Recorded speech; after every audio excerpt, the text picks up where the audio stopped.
Hello students, welcome back to my channel. I'm CS Jaspreet. I hope that you all are doing well and you're preparing for your exams. So today we are here with class number 6 of CS Professional. CS Professional की आज class number 6 है. 5 classes already मैं ले चुकी हूँ risk management पे. Risk management ESG का topic है जो ESG का 20 marks का topic है. So make sure that you go through all the topics.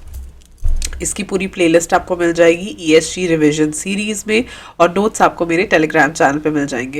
And if you are new to my channel please feel free to check the content I create and like the video and subscribe to my channel and get the notes from the Telegram itself. So risk management में internal control की बात करते हैं. आज तक हमने risk management की almost all the important points जो है वो पढ़ लिए हैं. अब इंटरनल कंट्रोल रिस्क मैनेजमेंट को कैसे अफेक्ट करता है उसके बारे में बात करते हैं. तो रिस्क मैनेजमेंट में एक चीज़ तो अभी तक आपको समझ आ गई होगी कि हम रिस्क को टोटली एलिमिनेट या अवॉइड नहीं कर सकते, हम उसे रिड्यूस कर सकते हैं, हम उसे ख़त्म नहीं कर सकते. तो जब हम उसे ख़त्म नहीं कर सकते, हम उसे सिर्फ और सिर्फ रिड्यूस कर सकते हैं, तो उसके लिए कुछ ऐसी चीज़ें हैं जो ऑर्गेनाइजेशन में इनकलकेट करनी पड़ती हैं, जिनमें से एक चीज़ है इंटरनल कंट्रोल. इंटरनल कंट्रोल से होता क्या है? इंटरनल कंट्रोल जब आप पहले से ही रिस्क होने से पहले से ही उसे कंट्रोल में रखोगे तो automatically number 1 smooth operation of a firm जो है बड़ी स्मूथली चलती है. फर्म का ऑपरेशन बड़ा ही स्मूथ होता है, बहुत तरीके से होता है, जिससे सब चीज़ें बहुत सही तरीके से होने लग जाती हैं. Daily operation of a firm, हर दिन का जो ऑपरेशन है, हर दिन का जो काम है वो बेहतर होता जाता है and accomplish the corporate goals, right. और कॉर्पोरेट गोल्स को अचीव करने में हेल्प होता है. वी डू नॉट वेट कि रिस्क जब बुरी तरीके से हमें डिस्ट्रॉय कर दे उसके बाद हम कोई एक्शन लें. That is not the right way. We have to take prior action. Internal control उस चीज़ में मदद करता है. इंटरनल कंट्रोल हेल्प करता है स्मूथ ऑपरेशन में. फर्म का स्मूथ ऑपरेशन कैसा चल रहा है, डेली ऑपरेशन कैसा चल रहा है फर्म का, और इन दोनों से होगा क्या, हम कॉर्पोरेट गोल्स को अचीव कर पाएंगे. इसी कॉर्पोरेट गोल्स को अचीव तभी हम कर सकते हैं जब हम रिस्क से बचेंगे, और रिस्क से हम तब बचेंगे जब हमारे पास बराबर इंटरनल कंट्रोल होगा, राइट. बिकॉज अगेन रिस्क को हमें रिड्यूस करना है. रिस्क कब रिड्यूस होगा? जब हमारे पास इंटरनल कंट्रोल एकदम तरीके से होगा. That will become very very easier for us to actually reduce it. तो अगर ऑर्गेनाइजेशन को स्मूथली चलाना है, बिना किसी अड़चन के चलाना है, बिना किसी प्रॉब्लम के चलाना है, तो इंटरनल कंट्रोल की ज़रूरत तो पड़ेगी ही पड़ेगी. अब इंटरनल कंट्रोल में होता क्या क्या है? इंटरनल कंट्रोल सबसे पहले लेके आती है स्ट्रैटेजी. ठीक है, आपको स्ट्रैटेजी बनानी पड़ेगी. आपको पता होना चाहिए कि रिस्क कहाँ पे ज़्यादा है, कहाँ पे कम है, कहाँ हमें कंट्रोल लगाने की ज़रूरत है. वो सारी चीज़ें हमें पता चलती है स्ट्रैटेजी से. तो जब तुम स्ट्रैटेजी बनाओगे तभी तुम्हें पता चलेगा कि इंटरनल कंट्रोल की ज़रूरत कहाँ कहाँ पे तुम्हें लग रही है. सो इंटरनल कंट्रोल में कुछ कंट्रोल्स आते हैं, जिसमें सबसे पहले आता है स्ट्रैटेजी. स्ट्रैटेजी में आपको वो कंट्रोल इनकलकेट करना पड़ता है. Number 2 governance. गवर्नेंस क्या होता है? Transparency, responsibility, accountability. तो इंटरनल कंट्रोल में हम ये सारी चीज़ों का ध्यान रखते हैं कि कंट्रोल जैसा मर्जी हो, लेकिन it should not impact governance. यानी कि कंट्रोल ऐसा नहीं होना चाहिए कि आपने कंट्रोल किया और ट्रांसपेरेंसी ही रुक गई, राइट. कि हमने इन्फॉर्मेशन को होल्ड करके उसको कंट्रोल कर लिया. ये थोड़ी ना कोई तरीका हुआ, राइट. तो इसलिए इस चीज़ का ध्यान रखना है. इंटरनल कंट्रोल करना है, लेकिन उससे जो है गवर्नेंस कंट्रोल करने का मतलब ये है कि गवर्नेंस इम्पैक्ट नहीं होनी चाहिए, right. Number 3 management process. Management के हर प्रोसेस में इंटरनल कंट्रोल डालो. मैनेजमेंट के जो छोटे छोटे प्रोसेसेस होते हैं that leads to bigger decisions, bigger things that are to be decided. तो उन प्रोसेस में ही आप जो है इंटरनल कंट्रोल डाल दो ताकि चीज़ें आसान हो जाएं, right. All activities carried out by organisation. हर एक एक्टिविटी में इंटरनल कंट्रोल हर एक एक्टिविटी में होना चाहिए, हर एक ऑपरेशन, हर एक काम में होना चाहिए. Because it is not something कि एक डिपार्टमेंट पे हमने इंटरनल कंट्रोल लगा दिया और रिस्क मैनेज हो गया. रिस्क ऐसे मैनेज नहीं होता. हर जगह पे जहाँ तुम्हें लगता है रिस्क है, तुम्हें इंटरनल कंट्रोल लगाना पड़ेगा. उन सारी एक्टिविटीज़ पे, उन सारे ऑपरेशंस पे जहां तुम्हें लग रहा है कि रिस्क यहाँ पे इम्पैक्ट कर सकता है, तुम्हें इंटरनल कंट्रोल जो है वो लगाना ही पड़ेगा without any doubt, without any रोक टोक. तुम्हें उसको वहां पे मैनेज करना ही पड़ेगा. This is like very very very important. Okay, and lastly not simply with financial operations and reporting. मतलब ये सिर्फ ये नहीं है कि रिस्क का मतलब है कि सिंपली हम सिर्फ फाइनेंशियल रिस्क के ऊपर ही चीजें कर रहे हैं. ना ना ना, सिर्फ फाइनेंशियल. अभी अभी लास्ट 2 क्लासेस में एक दिन हमने फ्रॉड रिस्क मैनेजमेंट पढ़ा था, एक दिन हमने रेप्यूटेशन रिस्क मैनेजमेंट पढ़ा था. यही इसके रीजन है. इसका यही रीजन है क्योंकि बहुत सारे लोग सोचते हैं कि शायद फाइनेंशियल ऑपरेशंस में, शायद सिर्फ रिपोर्टिंग में हमें रिस्क मैनेज करना है. रिस्क हमें एक्चुअली हर जगह पे मैनेज करना है. रिस्क हमें स्ट्रैटेजी में भी मैनेज करना है, गवर्नेंस में भी मैनेज करना है, मैनेजमेंट प्रोसेस में, और हर एक्टिविटी में, हर ऑपरेशन में. सिर्फ फाइनेंशियल ऑपरेशंस में नहीं बल्कि हर ऑपरेशन में हमें रिस्क को मैनेज करना पड़ेगा. Right, so that is why it is important. Right, और जो कंट्रोल है, it's not a burden. Control को एक बर्डन की तरह नहीं लेना है, इसे टूल की तरह यूज करना है. ठीक है, बहुत सारे लोग सोचते हैं अरे यार काम बढ़ाने वाली बात है कि हमें कंट्रोल्स लगाने पड़ेंगे. नहीं, अगर आप टाइमली इंटरनल कंट्रोल्स लगाओगे, it's a tool that maximises business prospect. आप समझो ना, आपने पहले ही चीजों को फिगर आउट करके रखा हुआ है कि ऐसा होगा तो ऐसा करेंगे, ऐसा होगा तो उससे आप पहले से प्री प्लान्ड हो. And when you are pre planned you will get better results. Control को कभी भी बर्डन की तरह नहीं देखना कि अरे यार ये तो सिरदर्दी हो गई. इट इज नॉट अ सिरदर्दी, it is not a burden, rather it's a tool. It's a tool to maximise business prospects. Business prospects को मैक्सिमाइज करने का ये एक टूल है. और पॉसिबल लॉसेस जो कि अनफेवरेबल सर्कमस्टांसेस से हो सकते हैं उन्हें हम रिड्यूस कर सकते हैं. देखो, कोई भी चीज जो रिस्क को कट करेगी, जो रिस्क को कंट्रोल करेगी, वो actually at the end of the day in दोनों चीजों को अट्रैक्ट करेगी. तो जब हम कंट्रोल की बात करते हैं, कंट्रोल को कभी भी बर्डन की तरह नहीं लेना. इट्स ऑलवेज अ टूल, और टूल भी वो which maximises the business prospects. Business prospects बढ़ जाते हैं और लॉसेस की पॉसिबिलिटी अपने आप कम हो जाती है. बिकॉज लॉसेस तो रिस्क से ही होते हैं ना, लॉसेस हमेशा रिस्क से होने वाले हैं. तो जब आपने रिस्क को शुरुआत में ही कंट्रोल कर लिया तो लॉस होगा ही नहीं, और लॉस नहीं होगा, अनफेवरेबल सर्कमस्टांसेस नहीं होंगे, तो बिजनेस प्रॉस्पेक्ट्स अपने आप ही बढ़ जाएंगे. सो ऑल एंड ऑल घूम फिर के हम वहीं पे आ जाते हैं कि इंटरनल कंट्रोल की जरूरत क्यों है, और अगर हम इंटरनल कंट्रोल को रखते हैं तो हम उसे कैसे इंटरप्रेट करते हैं कि वो बर्डन नहीं है, एक टूल है. टूल भी वो जो बिजनेस प्रॉस्पेक्ट्स को मैक्सिमाइज करता है और लॉसेस को मिनिमाइज करता है. Right, then many businesses whose success has been at risk due to lack or flaws in internal controls. बहुत सारे ऐसे businesses हैं जिनकी सक्सेस रिस्क पे चली गई क्योंकि इंटरनल कंट्रोल नहीं है. इतने बड़े बड़े एम्पायर्स डूब सकते हैं अगर इंटरनल कंट्रोल नहीं है. तो बहुत बहुत जरूरी है कि हम वेट ना करें कि रिस्क मटीरियलाइज हो जाए उसके बाद चीजें करें. हमें पहले से इंटरनल कंट्रोल लगाना पड़ेगा. राइट, और इंटरनल कंट्रोल जो है बिजनेस के हर फैसेट यानी कि हर एस्पेक्ट का ध्यान रखता है. जब आपने इंटरनल कंट्रोल लगा दिया, आपके एम्प्लॉइज भी कंट्रोल्ड है, आपके ऑपरेशंस भी कंट्रोल है, हर चीज पे एक तरीके से आपने एक वो लगा दिया कि भाई ये एस्पेक्ट लगा दिया that it will control it. Number 1, compliance matters को ये बहुत बढ़िया तरीके से देखता है. Right, compliance matters is also very very important. Right, compliance matters जैसे हम कहते हैं कि क्या चीज कैसे करनी है, फाइलिंग कितनी करनी है, पेनल्टी ना पड़े, तो कंप्लायंसेस देखना बहुत इंपॉर्टेंट है. बिकॉज नॉन कंप्लायंस करने से क्या होता है, नॉन कंप्लायंस करने से आप पेनल्टी जो है वो अट्रैक्ट कर सकते हो. And aspects related to performance. आज के टाइम में फ्रॉड रिलेटेड हमने रिस्क मैनेजमेंट पढ़ा, रेप्यूटेशन रिस्क मैनेजमेंट पढ़ा. तो जब आप इंटरनल कंट्रोल शुरू से लगा के रखते हो तो एक बेस्ट चीज ये होती है कि आप हर परफॉर्मेंस को भी कंट्रोल कर सकते हो. ठीक है, आप हर तरीके की परफॉर्मेंस को कंट्रोल कर सकते हो. सो ऑल एंड ऑल जो इंटरनल कंट्रोल होता है वो बिजनेस के हर एस्पेक्ट, हर फेसेट का ध्यान रखता है, कंप्लायंसेस का ध्यान रखता है, और परफॉर्मेंस से रिलेटेड जो एस्पेक्ट्स हैं उनका ध्यान रखता है. Right, then what is the scope of risk management and internal control? risk management और internal control आपस में ये किस तरीके से डील करते हैं. कहते हैं risk management और internal control each business to हमें दोनों चीजें चाहिए. हमें रिस्क मैनेजमेंट भी चाहिए, हमें इंटरनल कंट्रोल भी चाहिए.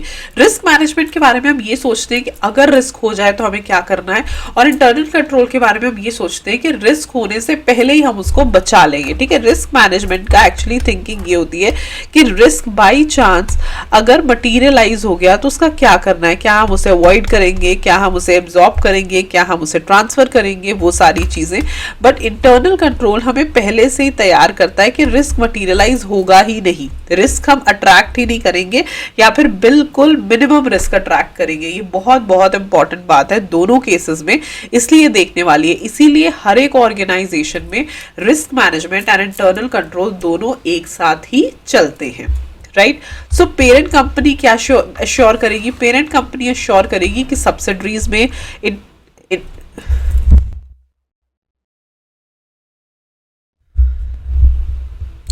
पेरेंट कंपनी इंश्योर करेगी कि सब्सिडरीज में इंटरनल कंट्रोल भी है और रिस्क मैनेजमेंट भी है, ठीक है। दोनों चीजें हैं, ये पेरेंट कंपनी इंश्योर करेगी, ठीक है।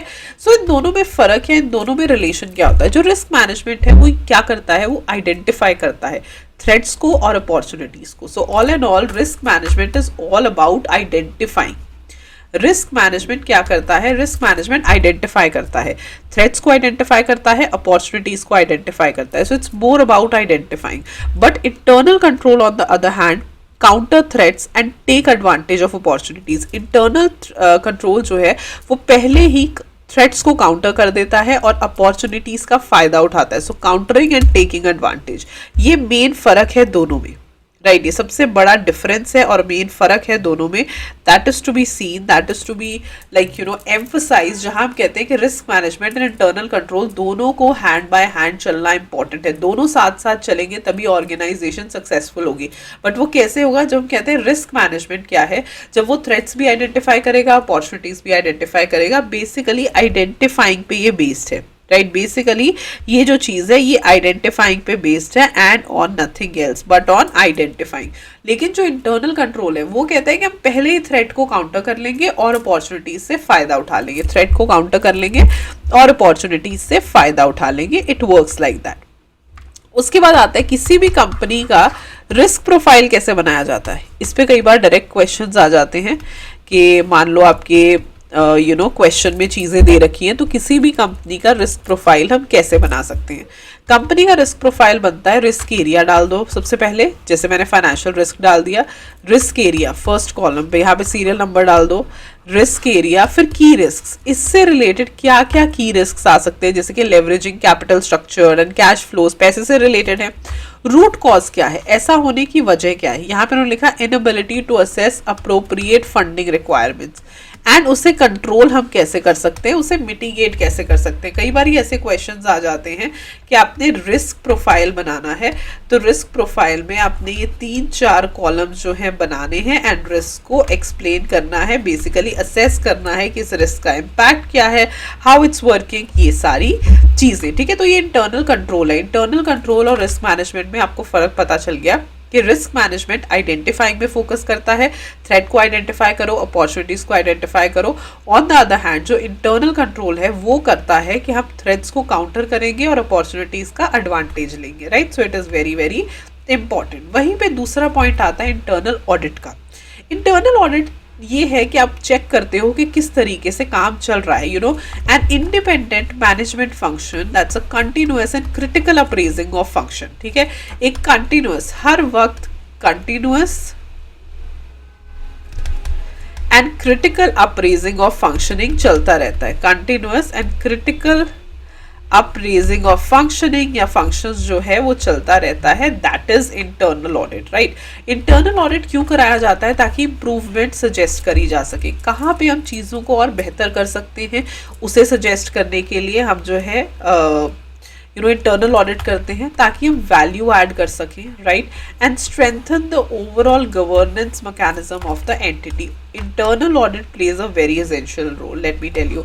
इंटरनल ऑडिट इतना इम्पॉर्टेंट है कि इंटरनल ऑडिट जब होता है तब ऑर्गेनाइजेशन बहुत सारी चीज़ों से बच जाती है, right. So when it's happening as an internal audit, right, जब इंटरनल ऑडिट हो रहा है उस टाइम पे ऑफकोर्स इम्प्रूवमेंट्स बहुत ज़्यादा होंगी, वैल्यू एडिशन होगा, उसी के साथ साथ ओवरऑल मैकेनिज्म जो है वो देखा जाएगा। So this is in itself it's important कि जब हम ये चीज़ें कहते हैं ओवरऑल गवर्नेंस मैकेनिज्म कैसे इंप्रूव होता है, रिपोर्टिंग। देखो जब कोई गड़बड़ी नहीं हो रही है, जब इंटरनल ऑडिट हो रहा है, क्रिटिकली असेस हो रहा है, कोई फ्रॉड नहीं कर रहा, कोई गलती नहीं कर रहा, तो डेफिनेटली चीज़ें बहुत अच्छी रहेंगी, right. So that makes a lot of sense, right, that makes कि हाँ भाई ये चीज़ जो है हम इस तरीके से कर सकते हैं। ठीक है, तो इसे हम कैसे देखते हैं, इसे हम देखते हैं एंटिटी स्ट्रैटेजिक रिस्क मैनेजमेंट। ठीक है, एंटिटी का जो स्ट्रैटेजिक रिस्क मैनेजमेंट है वो बहुत ज़्यादा रेलिवेंट हो जाता है कि एंटिटी का स्ट्रैटेजिक रिस्क मैनेजमेंट करना एंड इंटरनल कंट्रोल सिस्टम। तो कहीं ना कहीं जब इंटरनल ऑडिट हो रहा होता है तो साथ साथ में एंटिटी का जो रिस्क मैनेजमेंट स्ट्रक्चर है वो भी हमें पता चलता रहता है। जब ऑडिट होता है, basically audit helps us to assess कि कहाँ हमने गलती कर दी और कहाँ हमें चीज़ों को ठीक करना पड़ेगा, राइट। सो ऑडिट जब होता है तो इम्प्रूवमेंट्स आते हैं, वैल्यू एडिशन होती है, काम और ज़्यादा बेहतर और बेटर हो जाता है। ठीक है, एप्लीकेबिलिटी ऑफ प्रोविजंस। अब यहाँ पे कंपनीज एक्ट 2013 की कुछ प्रोविजंस आती हैं जो आपने एग्जीक्यूटिव में भी पढ़ी होंगी, इंटरनल ऑडिटर को अपॉइंट करना and all that. So her listed company ने इंटरनल ऑडिटर को अपॉइंट करना है, नंबर 1 हर लिस्टेड कंपनी ने। नंबर 2 हर अनलिस्टेड पब्लिक कंपनी ने जिसका paid up share capital 50 crore और मोर है ड्यूरिंग द प्रीसीडिंग ईयर। जिसका paid up share capital 50 crore और मोर है या टर्नओवर 200 करोड़ या मोर है पिछले साल में, उन्होंने रखना है। या एवरी प्राइवेट कंपनी जिसका टर्नओवर 200 करोड़ या उससे ज़्यादा है, या आउटस्टैंडिंग लोन्स डिबेंचर्स 100 करोड़ या उससे ज़्यादा है एट एनी पॉइंट, राइट। और अनलिस्टेड कंपनी में 2 चीज़ें और थी, outstanding loans 100 crore and outstanding deposits 25 crore. तो ये आपको थोड़ा सा देखना पड़ेगा, right. I repeat my self again, her listed company ने तो रखना ही है इंटरनल ऑडिटर, हर लिस्टेड कंपनी ने तो रखना ही है internal auditor, without any doubt इन्होंने तो रखना ही है। अनलिस्टेड कंपनी में अगर paid up share capital 50 crore या उससे ज़्यादा है, या टर्नओवर 200 करोड़ या उससे ज़्यादा है, या आउटस्टैंडिंग लोन्स बोरोइंग्स 100 करोड़ या उससे ज़्यादा है, या आउटस्टैंडिंग डिपॉजिट्स 25 करोड़ या उससे ज़्यादा। मैंने यहाँ पे भी लिख दिया, नीचे मैंने एरो फॉर्म में भी दे रखा है, paid up share capital 50 crore या उससे ज़्यादा है, टर्नओवर 200 करोड़ या उससे ज़्यादा है, outstanding loans borrowings from banks financial statements 100 crore या उससे ज़्यादा है, या फिर डिपॉजिट्स 25 करोड़ या उससे ज़्यादा। ये 4 चीज़ें आपने याद रखनी है। On the other hand private company में 3 ही चीज़ें हैं, टर्नओवर जो है वो 200 करोड़ या उससे ज़्यादा है, आउटस्टैंडिंग लोन्स डिबेंचर्स जो है वो 100 करोड़ या उससे ज़्यादा है। ठीक है, तो ये चीज़ें कुछ चीज़ें होती हैं जो आपने याद रखनी है। ठीक है, और हर एक कंपनी ने 6 मंथ्स के अंदर अंदर जो भी एग्जिस्टिंग कंपनी इसे कंप्लाई करना होता है। सो ये एप्लीकेबिलिटी, कई बार डायरेक्ट क्वेश्चंस आ जाते हैं एग्जी से रिलेटेड कि आप बताइए इसकी एप्लीकेबिलिटी। तो इंटरनल ऑडिटर हर लिस्टेड कंपनी ने रखना है, हर अनलिस्टेड कंपनी ने रखना है जिसका paid up share capital 50 crore या उससे ज़्यादा है, टर्नओवर 200 करोड़ या उससे ज़्यादा है, लोन 100 करोड़ या उससे ज़्यादा है, या डिपॉजिट जो है वो 25 करोड़ या उससे ज़्यादा। और हर प्राइवेट कंपनी ने रखना है जिसका टर्नओवर 200 करोड़ या उससे ज़्यादा है, या आउटस्टैंडिंग डिपॉजिट्स 25 करोड़ या उससे ज़्यादा है, या आउटस्टैंडिंग लोन्स जो बैंक से लेने हैं वो 100 करोड़ या उससे ज़्यादा है, right. This needs to be seen. क्या इंपॉर्टेंस क्या है ऑडिट की, इंटरनल ऑडिट की जो है इंपॉर्टेंस क्या है, ये हमें यहाँ पे नजर आती है। देखो, अगर आप ऑडिट करते हो तो प्रोडक्टिविटी बढ़ती है, प्रोडक्टिविटी बढ़ती है यानी कि एफिशिएंसी बढ़ती है, टीम वर्क बढ़ता है, सब लोग जो है मिल करके काम करते हैं, वेस्टेज कम होता है। बिकॉज नाउ यू नो कि आप साथ साथ में चीज़ों को असेस करते जा रहे हो, आप साथ साथ में चीज़ों को एनालाइज करते जा रहे हो। It becomes very easier for you कि यहाँ पे गलती हुई है इसको सुधार कर लो, यहाँ पे गलती हुई है इसे इम्प्रूव कर लो। It becomes very very easier, right. So productivity बहुत ज़्यादा बढ़ जाती है। Number 2, it evaluate risk and protect the assets. ये रिस्क को इवैल्यूएट करता है और असेट्स को प्रोटेक्ट कर दे। पहले ही पता चल गया हमें, हमने ऑडिट कर लिया, हमें बिफोर हैंड पता चल गया कि क्या रिस्क आने वाला है और ऑटोमेटिकली असेट्स को प्रोटेक्ट कर लेता है। क्वालिटी कंट्रोल करता है, टाइमली चीज़ों को देख के क्वालिटी कंट्रोल हो जाती है, कोई पुअर क्वालिटी में चीज़ नहीं होती। Independent and unbiased insight. जब आप इंटरनल ऑडिट करते हो तो आपको साथ साथ में पता चलता रहता है कि क्या रियलिटी चेक है, प्रैक्टिकली या इन रियल टाइम आपको चीज़ें पता चलती रहती हैं, राइट। प्रैक्टिकली या इन रियल टाइम आपको चीजें जो हैं पता चलती रहती हैं, which makes a bigger impact. And good corporate governance, corporate governance भी बहुत बढ़िया तरीके से हो रहा है। So this is the importance of internal audit. इसमें प्रोडक्टिविटी बढ़ती है, रिस्क इवैल्यूएट होता है जिसकी वजह से असेट्स बच जाते हैं, क्वालिटी कंट्रोल होता है, इंडिपेंडेंट एंड अनबायस्ड इनसाइट है, एंड गुड कॉर्पोरेट गवर्नेंस है, राइट। सो इंक्रीज प्रोडक्टिविटी का मतलब क्या हुआ, evaluating in a systematic and discipline approach. हम अपने आप इंटरनल ऑडिट ये देखता है कि ऑब्जेक्टिव्स को रीच करने के लिए क्या हम उनको प्रॉपरली इवैल्यूएट कर रहे हैं या नहीं कर रहे हैं, number 1। Number 2, improve the effectiveness. Of course यार, जब रिस्क मैनेजमेंट हो रहा है, कंट्रोल हो रहा है, गवर्नेंस प्रोसेस हो रहा है, तो सबको पता है कि बहुत तरीके से काम हो रहा है, तो डेफिनेटली इफेक्टिवनेस बहुत ज़्यादा बढ़ जाती है। और ऑडिट का मेन काम क्या होता है, मॉनिटरिंग एंड रिव्यूइंग करना। तो ऑडिट कहीं ना कहीं जब इंटरनल ऑडिट हो रहा होता है, सो इट मेक्स श्योर कि एफिशिएंसी भी मॉनिटर और रिव्यू हो रही होती है और इफेक्टिवनेस, और दोनों चीज़ें इम्प्रूव हो जाती हैं। मॉनिटर एंड रिव्यूइंग की जब हम बात करते हैं तो दोनों चीज़ें जो हैं ऑटोमेटिकली ही बेटर हो जाती हैं, ऑटोमेटिकली इम्प्रूव हो जाती हैं, which is very very important, right? Which is very very important at we actually observe it like that. So productivity के बढ़ने का मतलब यही होता है effectiveness बढ़ना, efficiency बढ़ना, इस सब से productivity ही बढ़ती है। दूसरी चीज रिस्क को evaluate करना एंड assets को protect करना। जब आप बराबर से इंटरनल ऑडिट कर रहे हो तो क्या होगा, control and help to uncover evidence of frauds, ठीक है। साथ साथ में हमें चीज़ें पता चलती रहेंगी और फटाफट हमें फ्रॉड्स की जो भी like you can say possibilities हैं वो साथ साथ में पता चलती रहेंगी। कोई भी गैप है, कहीं पे भी हमें लग रहा है कि सामान इतना आया था और यूज इतना हुआ, जो गैप है वो फिल होता रहेगा, क्योंकि हमें साथ साथ में पता चल रहा है ना कि चीजें कैसे हो रही हैं, तो गैप क्या होगा, गैप फिल हो जाएगा। Allow remediation plan. Remediation plan मतलब रेमेडी। अगर हमें लग रहा है कि आगे आने वाले टाइम्स में कोई भी बड़ा रिस्क अट्रैक्ट हो सकता है, कोई भी बड़ी प्रॉब्लम अट्रैक्ट हो सकती है, तो वो आने से पहले ही हम उसकी रेमेडी जो है वो डिसाइड कर लेते हैं। Track and document any changes, कोई भी चेंज हो रहा है हम उसको ट्रैक करते हैं और साथ साथ में ही उसको डॉक्यूमेंट कर लेते हैं। इंश्योर रिस्क मिटिगेशन, ठीक है, और रिस्क मिटिगेशन को भी साथ साथ में इंश्योर करते हैं। देखो ना, जब इंटरनल ऑडिट हो रहा है then we are actually pre prepared, और हमें कहीं ना कहीं पता होता है कि अच्छा ऑडिट में ये कमियां आ रही हैं, वर्किंग पेपर्स में ये चीज़ आई है या कोई क्वालिफिकेशन ऑडिटर ने बताई है, so you can work on it before hand. उसके लिए वेट करने की जरूरत नहीं, सब गड़बड़ हो जाएगा फिर काम करेंगे। You can work on it before hand, right. Quality control करता है। क्वालिटी कैसे कंट्रोल करता है, जो इंटरनल ऑडिटर होता है वो हेल्प करता है आपके सिस्टम के डिजाइनिंग में, प्रोसेस में। जब उसने कमियां निकाली तो आप उससे पूछोगे कि हम इसे कैसे सही कर सकते हैं, तो डेफिनेटली क्वालिटी कंट्रोल होती है। Keeping the goals on track, आपके गोल्स हमेशा ऑन ट्रैक रहते हैं। Consulting how systems and processes can improve, ठीक है, और हमेशा उससे कंसल्ट करना कि सिस्टम कैसे इम्प्रूव कर सकता है, प्रोसेस कैसे इम्प्रूव कर सकता है। सो जो इंटरनल ऑडिटर है वो हेल्प करता है designing of system and process, keeping the goals on track, consulting how systems and processes can improve. The fourth point is independent and unbiased insight, right? इसमें क्या होगा, internal audit एक unbiased view देगा for the effectiveness of internal control. If organization cannot afford independent audit team, तो उन्हें cross train करना पड़ेगा employees को, यानी कि दूसरे department के employees दूसरे department में जाकर जो है they would do this auditing, right? So वैसे auditing के लिए हमेशा एक independent audit team होनी चाहिए, independent and unbiased insight होना चाहिए, because then only you will attract the correct kind of audit. Otherwise तो ऑडिट बराबर से होगा ही नहीं, तो एक अनबाइज्ड व्यू चाहिए। लेकिन अब बहुत सारी कंपनीज कहती है कि हम तो छोटी कंपनी है, हम तो इंडिपेंडेंट टीम नहीं अफोर्ड कर सकते, पैसे भी तो देने पड़ते हैं, फ्री में थोड़ी कुछ होता है, राइट? हम तो अफोर्ड ही नहीं कर सकते, तो हमें तो बराबर से पूरे पैसे देने पड़ेंगे। So in that case what happens और what you can do is, in that case आप क्रॉस ट्रेन कर दो एम्प्लॉयज को, ठीक है, इधर का एम्प्लॉय उधर जाएगा, उधर का एम्प्लॉय इधर आएगा, so that it becomes pretty easier, ठीक है। तो आप क्रॉस ट्रेन कर सकते हो, ये भी एक पॉइंट है जो आपने डिस्कस करना है कि आप इन्हें क्रॉस ट्रेन कर सकते हो।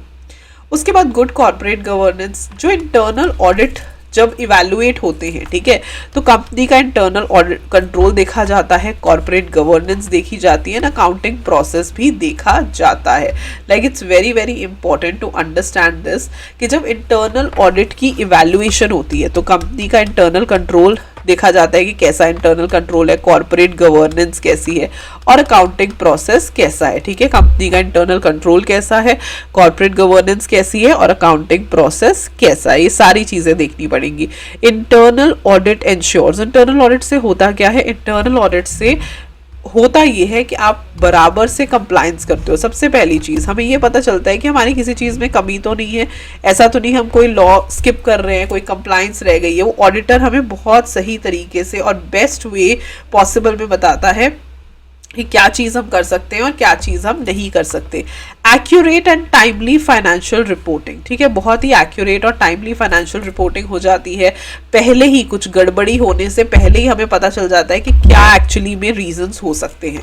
डाटा कलेक्ट बहुत सारा हो जाता है, ऑडिट में वैसे ही बहुत सारा डाटा कलेक्ट हो जाता है, तो इसे आप अलग अलग जगहों पे यूज भी कर सकते हो। मेंटेन ऑपरेशनल एफिशिएंसी, अब क्या होता है जब ऑडिट साथ साथ में हो रहा है तो प्रॉब्लम साथ साथ में आइडेंटिफाई हो रही है और साथ के साथ लैप्सेस जो हैं वो करेक्ट होते रहते हैं। तो मतलब एक्सटर्नल ऑडिट जो साल बाद होना है, स्टैट्यूटरी ऑडिटर जिसने साल बाद आना है, उसके आने से पहले जब हम इंटरनल ऑडिट करके रख रहे हैं, मतलब हर दिन हर पल इंटरनल ऑडिट हो रहा है, इंटरनल ऑडिट से क्या चीज होती है, साथ साथ में प्रॉब्लम्स आइडेंटिफाई हो रहे हैं, साथ साथ में हम लैप्सेस को करेक्ट कर रहे हैं। So we are not waiting for the external auditor कि वो साल बाद आएगा उसके बाद आके हमें बताएगा। उससे अच्छा है कि हम पहले ही प्रॉब्लम्स को आइडेंटिफाई कर रहे हैं और उन्हें करेक्ट भी कर रहे हैं। सो इंटरनल ऑडिट से कंप्लायंस बराबर रहते हैं, accurate and timely financial reporting होती है, डाटा कलेक्शन में मदद होती है और ऑपरेशनल एफिशिएंसी में बहुत ज्यादा हेल्प होती है, ठीक है। अब इंटरनल ऑडिटर का क्या रोल होता है इन स्ट्रेंथनिंग इंटरनल ऑडिट? बिल्कुल बिल्कुल, अगर इंटरनल ऑडिटर जो है वो बराबर से इवैल्यूएशन करता है रिस्क मैनेजमेंट की एंड एक्टिविटीज की, तो ऑटोमेटिकली इंटरनल ऑडिट स्ट्रॉन्गर होता है, ठीक है। इंटरनल ऑडिटर के हाथ में ही है ना सब कुछ, अगर वो बराबर से इवैल्यूएशन करेगा तभी तो चीजें होंगी। फिर वो गैदर करता है, एनालाइज करता है, इवैल्यूएट करता है, प्रेजेंट करता है द अकाउंटिंग डॉक्यूमेंटेशंस को, रिपोर्ट्स को, डाटा को, फ्लो चार्ट्स को, पहले डाटा सारा कलेक्ट करना, फिर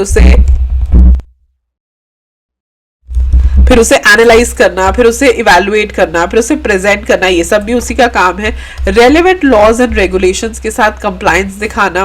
प्रमोटिंग एथिक्स, एथिक्स को हमेशा प्रमोट करना, राइट, एथिक्स को हमेशा प्रमोट करना, हमेशा आगे लेकर के जाना। Recommendation for improving internal control, internal control को इम्प्रूव करना। Investigating fraud via fraud risk assessment, ये लास्ट टू लास्ट क्लास में हमने पढ़ा था, फ्रॉड को वो साथ साथ में इन्वेस्टिगेट करता रहता है कि बिकॉज लॉन्गर रन में फ्रॉड को become a very very big problem.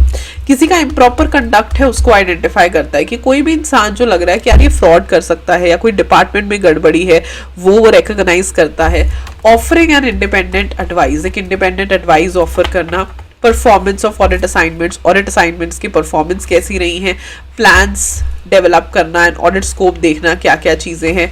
Organisation की पॉलिसी एंड गाइडलाइंस को समझना, बिकॉज वो समझेगा तभी ऑडिट करेगा, ठीक है। स्कोप में ये सारी चीज़ें होती हैं। And time to time monitor करना management's intervention in audit, right, कि मैनेजमेंट कितना इंटरवीन कर रही है, that is also to be seen, right. So here we end the topic of internal control and internal audit. So ये दोनों ही risk management में बहुत बड़ा रोल प्ले करते हैं। कई बार डायरेक्ट क्वेश्चन आ जाता है, so it's very very important, ये दोनों ही रिस्क मैनेजमेंट में बहुत एसेंशियल, बहुत रेलेवेंट रोल प्ले करते हैं, internal control and internal audit. अगर आपको वीडियो अच्छी लगी हो तो प्लीज लाइक कर देना, do subscribe to my channel और अपने फ्रेंड्स के साथ इस वीडियो को जरूर शेयर करना। नोट्स चाहिए तो टेलीग्राम का लिंक जो है वो नीचे डिस्क्रिप्शन बॉक्स में दिया होता है, join it and avail the notes. Thank you very much for watching, I will see you day after tomorrow, bye bye.